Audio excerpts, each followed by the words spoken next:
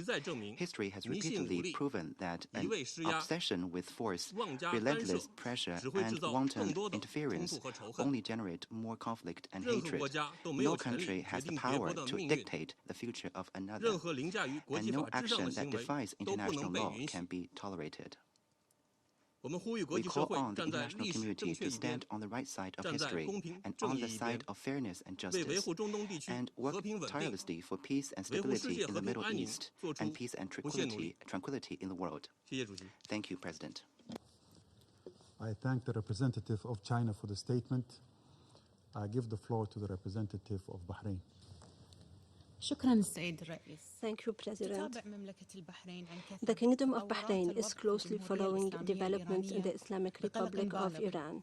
We are following these developments closely and calmly. We call on the Iranian authorities to exercise restraint and to avert any escalation that can lead to losses in lives or destruction. This will have negative repercussions for security and stability in the region. We mourn and express our condolences to the families of those affected by these incidents and developments. In light of these developments, the Kingdom of Bahrain reiterates that the primary responsibility for promoting and protecting human rights lies and rests with the state in accordance with its international law obligations, including the treaties and international norms and standards that are relevant. In addition, the Kingdom of Bahrain reiterates that it's important to preserve the higher interests of the Iranian people. Their expectations, their aspirations must be met in order to achieve security and stability in the region. In conclusion, Mr. President, we remain committed to promoting peace and stability regionally and internationally. At the same time, we reiterate that we must refrain from any action that could have broader regional implications. Thank you. I thank the representative of Bahrain for the statement. I give the floor to the representative of the United Kingdom. Thank you, President, and thank you, Assistant Secretary General Pobi, Masih Alinejad, and Ahmad Batebi. We welcome this timely meeting. The United Kingdom is appalled by the reports that potentially thousands of people in Iran have been killed and many more arrested in the most brutal repression of public protests in decades. Despite the regime's near-total internet shutdown, videos emerging from Iran indicate that reports may underestimate the full scale of horror currently underway. The regime will claim that these protests were instigated by foreign-backed forces, but lies and propaganda cannot justify its actions. This behavior is not an aberration for this regime. It is the latest manifestation of the repression and brutality we have witnessed time and time again. Let me be clear. We condemn the regime's actions in the strongest possible terms. We pay tribute to the courage of the Iranian people, particularly Iranian women. Once again, they are bravely voicing their aspirations to live in freedom and dignity in the face of repression and violence. As my Prime Minister stated, alongside his French and German counterparts, we urge Iran to respect the fundamental rights and freedoms of its people, including the right to protest without fear of violence or repression. Iranian authorities must protect their people, not brutalize them. Iran must urgently change course. We have delivered this message directly to Foreign Minister Araghchi. As the G7 has made clear, we will act alongside our partners to impose additional restrictive measures if it does not. As my Foreign Secretary has said, the world is watching.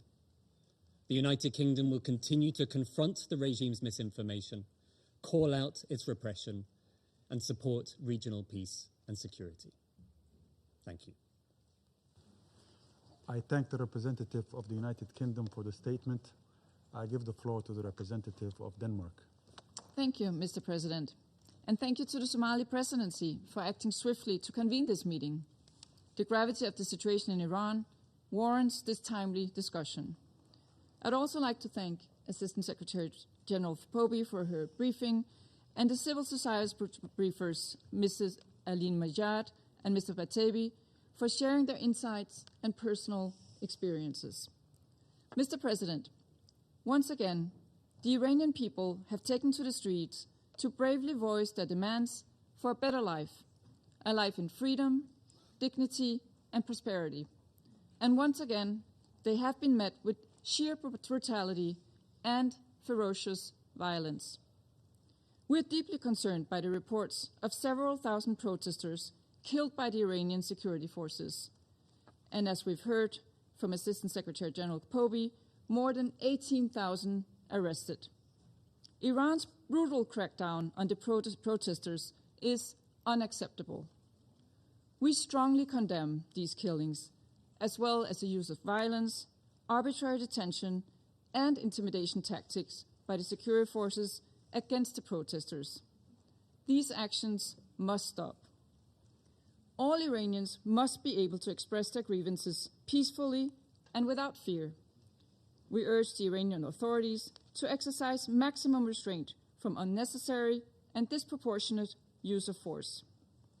We stand in full solidarity with the Iranian people while they exercise their rights to freedom of expression, association, and peaceful assembly.